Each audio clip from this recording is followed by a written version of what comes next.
The title frames it as a question, but I'm going to frame this as a prediction and a statement. I think the Georgia Bulldogs are going to be the favorite to win the college football playoff national championship next season. Let's talk about next season for a second, because we know what the deal is with the Orange Bowl, and we've been giving you that content. We'll talk about that game more, but I want to jump ahead to the future, because guess what? The future of Georgia Bulldogs football has been dealt with a lot over the last few days. When you talk about the transfer portal, you talk about early signing day, right? It's been a really, really good, I understand that December 2nd, December 3rd, when you talk about the SEC championship and the selection Sunday, Georgia losing the SEC championship and then missing out on the college football playoff, it was a gloomy couple of days there for Georgia. Well, guess what? Everything else in between has been good, because their starting quarterback, Carson Beck, is going to return in 2024. They're hitting the transfer portal. They won signing day. I mean, is there a better way to put it? It wasn't Nebraska that won signing day. It was Georgia that won signing day. And they're going to end up with the number one class. And a lot of people might come back for this Georgia football team in 2024. So I think it's a fair question, a fair statement. I think that the Georgia Bulldogs are going to be the favorite heading into this thing in 2020 for the 2024 season, the 2025 national championship. Ryan Curley from Dawg Post talking about next year's Georgia Bulldogs team, next year's odds to win the national championship. And I think that there's no way to start it other than just looking at the depth chart and look what we have ahead. Hey, it's Christmas time.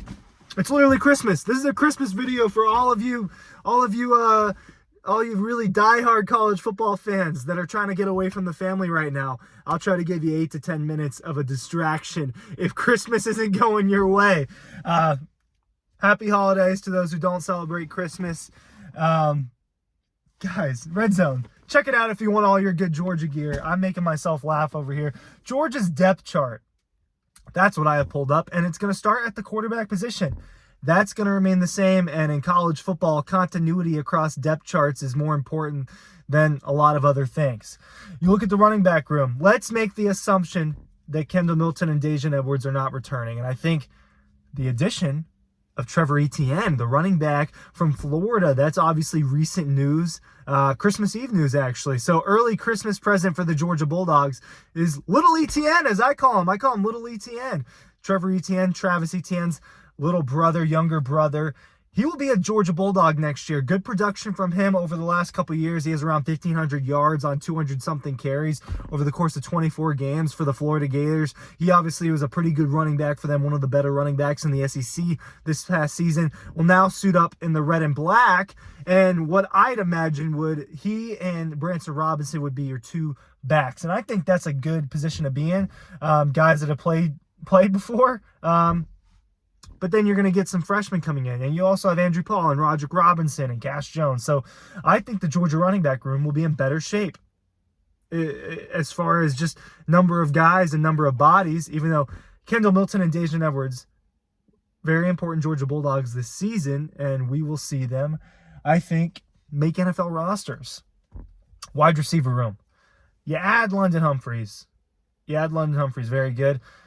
And I think it's going to be a very experienced wide receiver room when you talk about who's going to stay.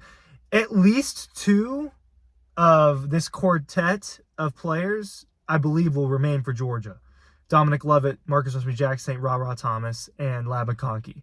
I think at least two of those guys will return. So I think your wide receiver room is looking to boast some experience. Tight ends, you're not going to have Brock Bowers, because at this point in time, I would be absolutely shocked if Bowers decides to stay. I just think it's tough to pass up on being a possible top 10 pick in college football. So I think tight end room are good. And the offensive line room, you got to replace Cedric Van Pran. You probably will have to replace Amarius Mims, the guards. I don't know.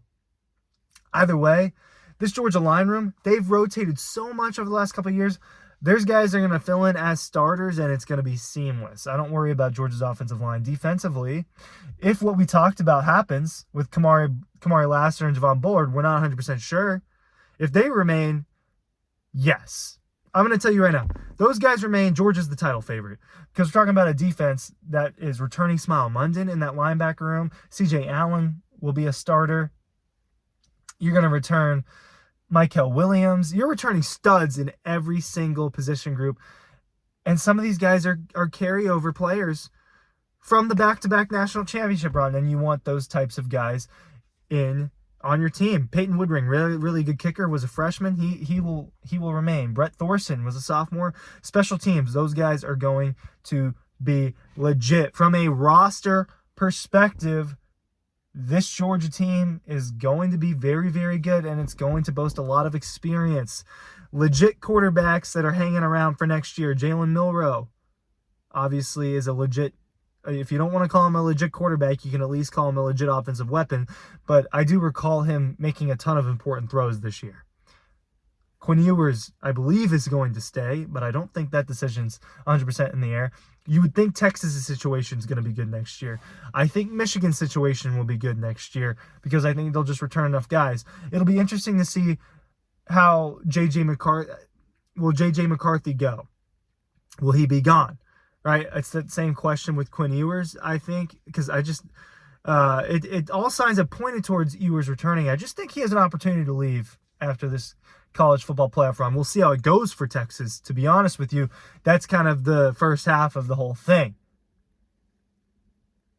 I don't know how many other teams are just, you look ahead and it's, well, they've got a lot of continuity, or, that's just going to be a really good team. Ole Miss is a team that people are starting to throw out there as a playoff team. I think they probably have a good shot to make the college football playoff, especially, when you return a lot of guys, and they're adding Walter Nolan. They added the best guy in the transfer portal on that defensive line.